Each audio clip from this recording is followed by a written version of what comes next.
देखिए, मनोहर पर्रिकर जो गोवा के मुख्यमंत्री थे वो नहीं रहे। लंबी बीमारी से जूझ रहे थे, कैंसर जैसी बीमारी से पिछले 1 डेढ़ साल से वो जूझ रहे थे और अमेरिका से इलाज करवा कर भी लौटे थे। उनका आज उन्होंने आज लड़ाई, जिंदगी की लड़ाई हार गए कैंसर से। लंबी लड़ाई लड़ी उन्होंने, राज्य में सरकार भी चलाई, अस्थिर सरकार थी, विधायक कम थे बीजेपी के, लेकिन फिर भी सरकार चलाई।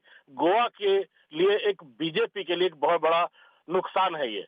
कई दिल्ली के बड़े नेताओं से उनकी व्यक्तिगत दोस्ती थी। सारे नेताओं का उन पर भरोसा था, चाहे वो प्रधानमंत्री हो, चाहे बीजेपी अध्यक्ष अमित शाह हो या नितिन गडकरी हो, सबसे उनकी अपार दोस्ती थी। सबका उन पर जबरदस्त भरोसा भी था। आईआईटी बॉम्बे के पढ़े हुए, एक पढ़ी लिखी शख्सियत जो राजनीति में शामिल हुए, जो गोवा की राजनीति में एक अमिट छाप छोड़ गए, जो गोवा में मुख्यमंत्री लगातार रहे, जिन्होंने बीजेपी को एक नई ऊंचाई दी गोवा में, जो एक अस्थिर सरकार चलाई, उनकी एक्सेप्टेबिलिटी थी पूरे गोवा में। तो एक बहुत बड़ी क्षति बीजेपी को हुई है।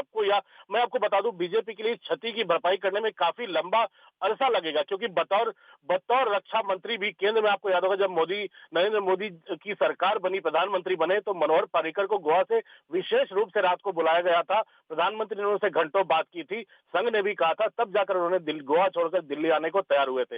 वे रक्षा मंत्री बने और अपने जुझारू व्यक्तित्व के कारण लगातार जाने जाते रहे। मनोहर पर्रिकर की खासियत ये थी कि जब पहली सर्जिकल स्ट्राइक हुई थी, तब तब उनका रोल काफी मायने रखा था। आपको याद होगा उत्तर प्रदेश में चुनाव हुए थे, उत्तर प्रदेश से वो राज्यसभा में चुनकर आए थे।